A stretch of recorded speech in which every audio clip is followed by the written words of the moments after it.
Hello વિદ્યાર્થી મિત્રો, નમસ્કાર. વેદકાલીન શિક્ષણ પાર્ટ 2માં આપ સર્વેનું સ્વાગત છે. આ વિડીયોમાં આપણે વેદો શું છે, વૈદિક શિક્ષણની અંદર કયા કયા ગ્રંથોનો સમાવેશ થાય છે, વૈદિક શિક્ષણનો અર્થ અને મહત્ત્વ એ વિશે ચર્ચા કરીશું. તો ચાલો આપણે જોઈએ વેદો વિશે આગળ. વેદકાળ દરમિયાન ભારતમાં શિક્ષણ એટલે કે વેદકાલીન શિક્ષણ. પરંતુ આપણને પ્રશ્ન થાય કે વેદો શું છે, વેદોમાં શેનું જ્ઞાન છે? તો ઘણા લોકોની માન્યતા એવી છે કે વેદો એ માત્ર ધર્મના ગ્રંથો છે, પરંતુ વેદો એ માત્ર ધર્મના જ ગ્રંથો નથી. ભારતીય સંસ્કૃતિ અને સભ્યતા અને જીવન દર્શનનું જ્ઞાન આપણને વેદો આપે છે. વેદ આદિકાળથી ચાલ્યા આવતા અને પ્રાચીન ગ્રંથો છે. સમગ્ર માનવજાતને ઉપયોગી ગ્રંથો છે. એ કોઈ ધર્મને ઉદ્દેશીને લખાયેલા નથી. સમગ્ર માનવજાતના કલ્યાણ માટે રચાયેલ ગ્રંથો એટલે કે વેદો. વેદો એ વિજ્ઞાન પણ છે, એટલે આપણે એમ પણ કહી શકીએ કે વેદાસ આર પ્યોર સાયન્સ. આપણે જોઈએ વિદ્યાર્થી મિત્રો કે વૈદિક શિક્ષણમાં કયા કયા ગ્રંથોનો સમાવેશ થાય છે. તો વૈદિક શિક્ષણમાં પ્રાચીન કાળમાં આ બધા જ ગ્રંથોનો અભ્યાસ કરાવવામાં આવતો હતો. વેદો આપણને ખ્યાલ છે કે વેદો એ સંહિતાઓ છે, સંહિતા ગ્રંથો છે, અને એ 4 છે. ત્યાર પછીનો પાર્ટ આવે છે બ્રાહ્મણ ગ્રંથો, એટલે કે વેદોના 4 ભાગ પડે છે. પ્રથમ ભાગને સંહિતા કહેવામાં આવે છે, બીજા ભાગને બ્રાહ્મણ ગ્રંથો કહેવામાં આવે છે, ત્રીજા છે આરણ્યક ગ્રંથો, ને ચોથો અથવા અંતિમ ભાગ છે જે છેલ્લે આવે છે એ ઉપનિષદો છે, અને વેદનો અંત ભાગ છે, એટલે એને વેદાંત પણ કહે છે. વેદાંત દર્શન એમ પણ કહેવામાં આવે છે. આમ તો આ બધા જ ગ્રંથો દર્શનના ગ્રંથો છે, અને ષટ વેદાંગ છે આપણા, એ પણ વૈદિક શિક્ષણની અંદર એનો સમાવેશ થાય છે. વેદકાળ દરમિયાન ભારતમાં શિક્ષણની અંદર આપણને ખ્યાલ છે કે વેદો 4 છે: ઋગ્વેદ, યજુર્વેદ, સામવેદ અને અથર્વવેદ. તો વિદ્યાર્થી મિત્રો, પહેલાં આપણે વેદોનો પ્રાથમિક પરિચય મેળવીએ. તો સૌ પ્રથમ જોઈએ ઋગ્વેદ. તો આપણને ખ્યાલ છે કે ઋગ્વેદ છે એ સૌથી પ્રાચીન ગ્રંથ છે. મેકડોનલે કહ્યું છે કે વિશ્વ સાહિત્યનો સૌથી પ્રાચીનતમ ગ્રંથ હોય તો એ છે ઋગ્વેદ. અને ઋગ્વેદ છે એની અંદર એનું વિભાજન અષ્ટકમાં થયેલું છે. 8 અષ્ટક આવેલા છે. આમ તો મંડળ અને અષ્ટક બંને રીતે એનું વિભાજન છે, પણ આપણે અહીંયા અષ્ટકની રીતે જોઈએ છીએ. ઋગ્વેદનો પરિચય મેળવીએ તો એમાં 8 અષ્ટક છે, 64 અધ્યાય છે, સૂક્તોની સંખ્યા 1028 જેટલી છે, અને મંત્રની સંખ્યા થાય છે 10,580. આ વેદ આર્યોનો પ્રાચીનતમ ગ્રંથ છે. ઋગ્વેદને ઋક સંહિતા પણ કહેવામાં આવે છે. ઋક એટલે પદ્ય. આમ તો બધા જ વેદો છે એ પદ્યમાં છે, માત્ર યજુર્વેદમાં અને અથર્વવેદમાં થોડુંક ગદ્યાત્મક છે. તો ઋક એટલે પદ્ય, અને એની અંદર સ્તુતિપરક મંત્રો છે, દેવતાઓની સ્તુતિ કરતા મંત્રો છે. અને વેદ એટલે જ્ઞાન.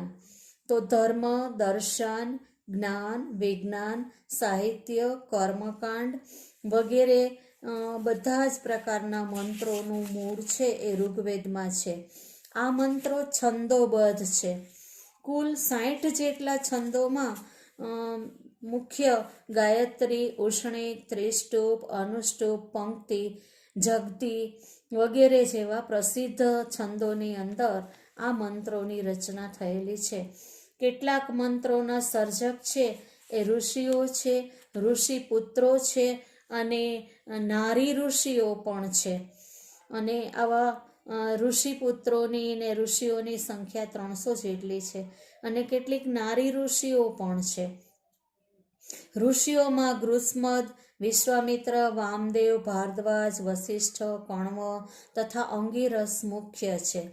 અને નારી ઋષિઓમાં જોઈએ તો અપાલા, લોપામુદ્રા, ઘોષા, વિશ્વવારા, વિદુષી, ગાર્ગી વગેરે અનેક આવી મહર્ષિ નારીઓ પણ થયેલી છે. નારીઓ પણ ઋષિઓ છે અને એમણે પણ આ મંત્રોનું દર્શન કર્યું છે અને એમના નામે પણ સૂક્તો આપણને મળે છે. એટલે આ રીતે ઋગ્વેદ છે એ મૂળ ગ્રંથ છે, સૌથી પ્રાચીન ગ્રંથ છે અને આ વેદોને મહાન જ્ઞાન ભંડાર કહેવામાં આવે છે.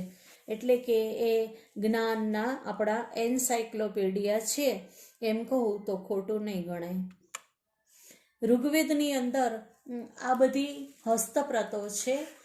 કેટલીક હસ્તપ્રતો જેને આપણે મેન્યુઅલ સ્ક્રિપ્ટ કહીએ છીએ એવી મળી આવે છે.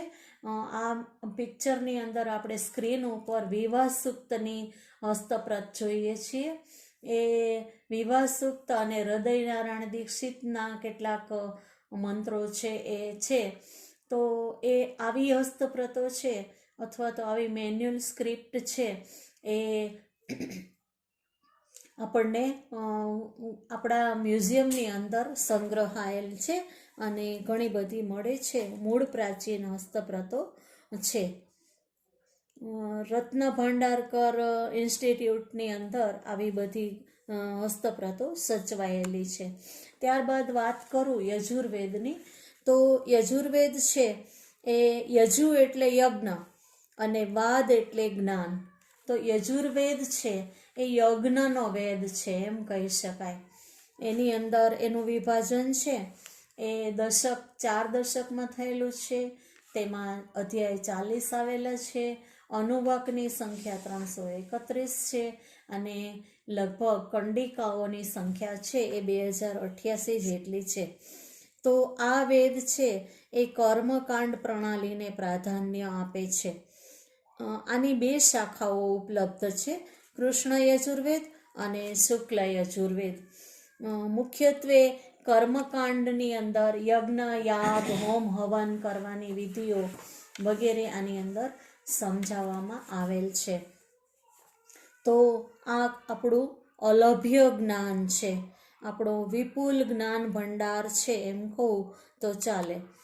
ત્યાર પછીનો વેદ છે સામવેદ.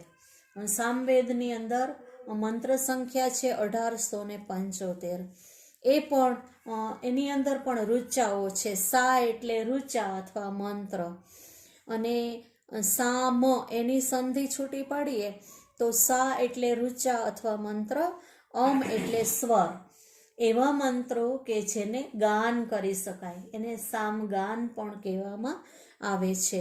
આ સામગાન છે એ શાંતિદાયક છે અને ભારતીય ક્લાસિકલ સંગીતની ઉત્પત્તિ છે એ સામવેદમાંથી થઈ છે. એની અંદર ઘણા બધા છંદો અને સંગીતનો ગ્રંથ છે. એટલે એની અંદર સંગીતના બધા રાગો જે આપણા ઉત્પત્તિ થઈ છે એ બધાનું અહીંયા વિવરણ છે. અને બધામાં છંદો તો આવેલા જ છે, પરંતુ ષડજ, રિષભ વગેરે જે સ્વરો છે એ સ્વરનું જ્ઞાન પણ અહીંયા છે. એટલે કે સ્વર સંગીતનું જ્ઞાન છે આ વેદની 2 વિશેષતા છે. એમાં મંત્ર પણ છે અને સ્વર સંગીતનું જ્ઞાન પણ છે. એટલે આમ જોઈએ તો એમાં 75 મંત્રો છે એ જ નવા છે, બાકીના બધા ઋગ્વેદના 8મા 9મા મંડળની અંદર આવે છે. એટલે અહીંયાથી એને અહીંયા અવતરિત કરવામાં આવેલા છે. તો સામવેદ આપણો ક્લાસિકલ સંગીતનો મૂળ ગ્રંથ છે. ભારતીય શાસ્ત્રીય સંગીતની ઉત્પત્તિ એમાંથી થઈ છે અને સંસ્કૃતને પણ ક્લાસિકલ લેંગ્વેજ માનવામાં આવે છે. અને વેદોની અંદર તો દરેક મંત્રો છે એના ગાનના સ્વર નક્કી છે કે ષડજથી ગાન શરૂ થાય છે કે રિષભથી થાય છે કે ગાંધારથી થાય છે. વેદોની અંદર જે સ્વર છે એમાં 3 પ્રકારના સ્વરો દર્શાવ્યા છે. સામવેદની વાત આવી છે ત્યારે હું સ્વરનું થોડુંક વિવરણ કરીશ કે ઉદાત્ત, અનુદાત્ત અને સ્વરિત આવા 3 પ્રકાર પડે છે સ્વરના.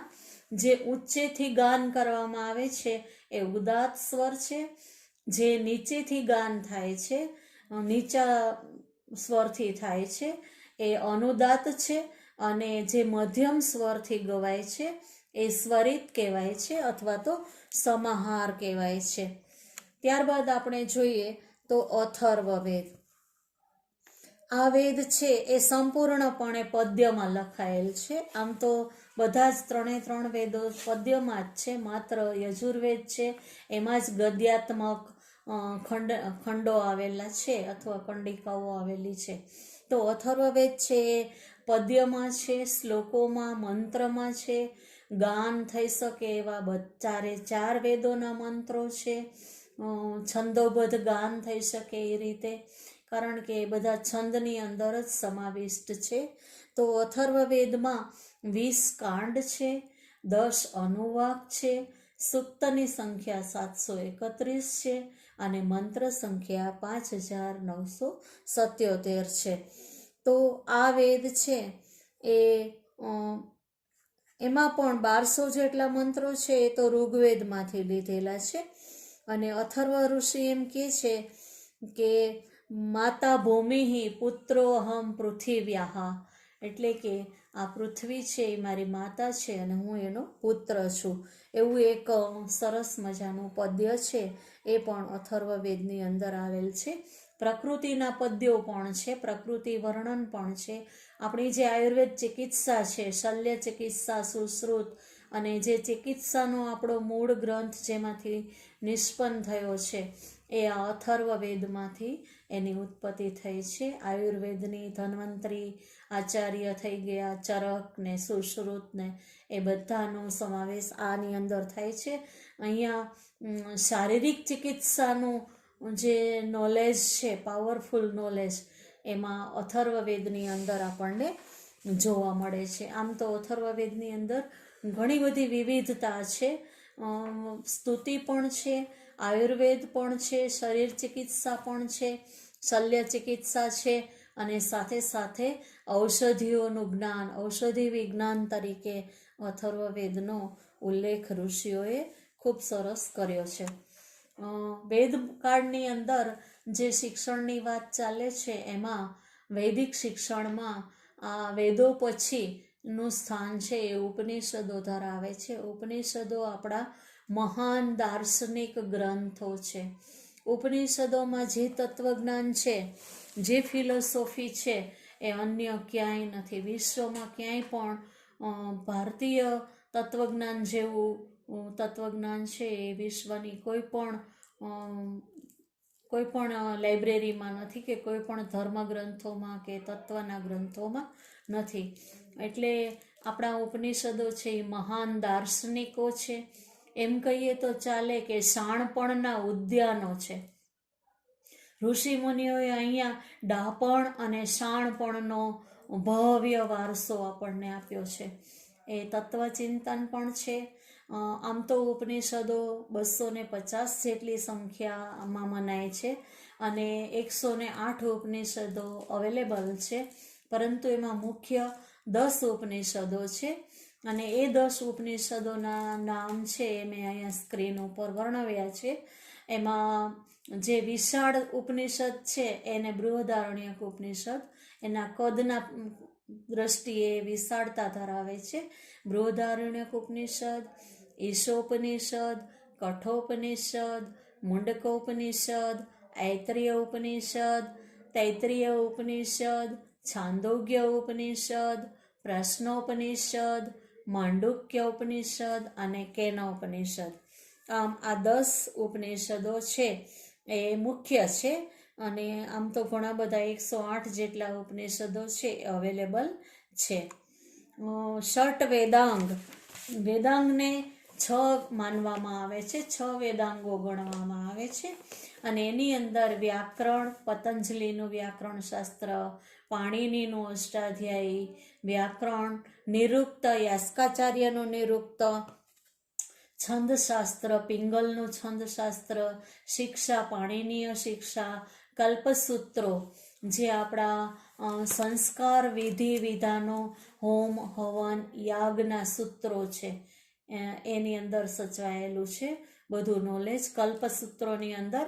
અને જ્યોતિષ શાસ્ત્ર, જે ખગોળ વિદ્યા છે, નક્ષત્ર વિદ્યા છે, જ્યોતિષ વિદ્યા છે, એનું શાસ્ત્ર છે એ જ્યોતિષ શાસ્ત્ર. આમ આપણા ષટ વેદાંગ છે. આ બધા જ ગ્રંથોની પૂર્તિ થાય ત્યારે વેદોનું જ્ઞાન છે એ પૂર્ણ બને છે. એટલે કે આ બધા જ ગ્રંથો છે એનો સમાવેશ વૈદિક શિક્ષણની અંદર થાય છે. વેદકાળ દરમિયાન ભારતમાં શિક્ષણ, એમાં આપણે સૌપ્રથમ વેદનો અર્થ જોઈએ. તો વેદ શબ્દનો અર્થ થાય છે જ્ઞાન. વેદ એટલે જ્ઞાન. વેદ શબ્દની વ્યુત્પત્તિ છે તે વિદ ધાતુથી થઈ છે અને વેદનો અર્થ થાય છે ટુ નો, એટલે કે જાણવું અથવા જ્ઞાન પ્રાપ્ત કરવું. વેદ એટલે નોલેજ ઓફ ગોડ, ઈશ્વરીય જ્ઞાન, ઉચ્ચ આધ્યાત્મિક જ્ઞાન, એવો પણ અહીંયા અર્થ અભિપ્રેત છે. સ્પિરિચ્યુઅલ નોલેજ આપણે જેને કહીએ છીએ તે વેદમાંથી અવેલેબલ છે.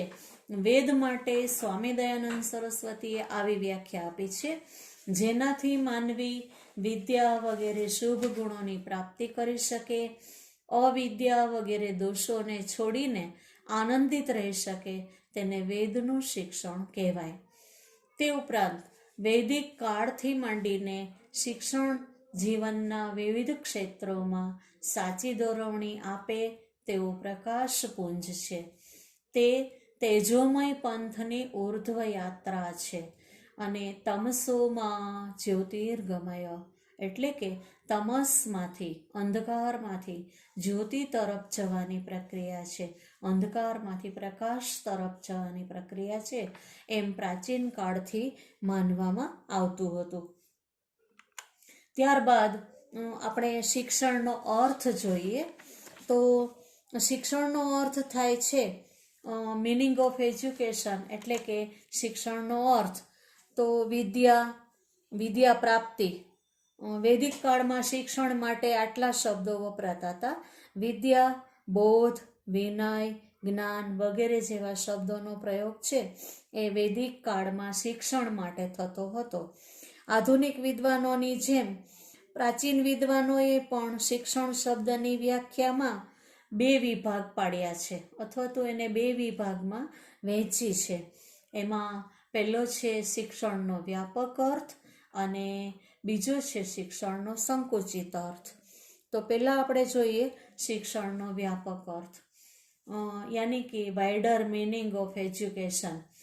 તો શિક્ષણના વ્યાપક અર્થમાં એમ કહેવાય છે કે શિક્ષણ એટલે મનુષ્યને સભ્ય અને ઉન્નત બનાવતી જીવન પર્યંત ચાલતી પ્રક્રિયા, અને તે મુજબનું મનુષ્ય આજીવન વિદ્યાર્થી રહે છે. તે મુજબ મનુષ્ય આજીવન વિદ્યાર્થી રહે છે. કોઈ કવિએ કહ્યું છે ને કે જન્મથી કબર સુધીનો માર્ગ એટલે શિક્ષણ. મનુષ્યના ઘરથી કબર સુધીનો માર્ગ એટલે શિક્ષણ. તો વૈદિક કાળ અને અનુવૈદિક કાળમાં પ્રાચીન ભારતીયોએ પણ શિક્ષણ શબ્દને તેના વિશાળ અને સંકુચિત અર્થમાં વાપર્યો છે. વિશાળ અર્થમાં શિક્ષણ સ્વસંસ્કૃતિ અને સ્વસુધારણાની પ્રક્રિયા છે, જે માણસના જીવનના અંત સુધી ચાલે છે. અને એટલે જ કોઈક વિવેચકે એમ પણ કહ્યું છે યાવત જીવમ અધિતે વિપ્રહ, એટલે કે ખરો શિક્ષક છે એ જીવનના અંત સુધી વિદ્યાર્થી જ રહે છે. શિક્ષણ પર જ મનુષ્યના સર્વાંગી વિકાસનો આધાર છે. શિક્ષણની સંકુચિત વ્યાખ્યા અથવા શિક્ષણનો સંકુચિત અર્થ જોઈએ તો નેરોવર મિનિંગ ઓફ એજ્યુકેશન, એટલે કે સંકુચિત અર્થમાં શિક્ષણ એટલે બાળકે પોતાના જીવનના શરૂઆતના વર્ષોમાં ગુરુકુળમાં રહીને પોતાના ગુરુ પાસેથી પ્રાપ્ત કરેલું જ્ઞાન. આ અર્થ મુજબ શિક્ષણ એ સીમિત અને ઔપચારિક પ્રક્રિયા છે. એટલે કે શાળા કોલેજ ગુરુકુળોમાં અપાતું ઔપચારિક શિક્ષણ એટલે શિક્ષણનો સંકુચિત અર્થ. તો વિદ્યાર્થી મિત્રો, આગળ આપણે વૈદિક શિક્ષણ દરમિયાન એનું મહત્ત્વ શું હતું એ હવે પછીના વિડીયોમાં આપણે જોઈશું. અંતમાં હું એક શાંતિ મંત્ર કહીશ. ઓમ પૂર્ણમદઃ પૂર્ણમ ઇદમ પૂર્ણાત પૂર્ણમ ઉદચ્યતે પૂર્ણસ્ય પૂર્ણમાદાય પૂર્ણમેવાવશિષ્યતે. ઓમ શાંતિ શાંતિ શાંતિ. So thank you.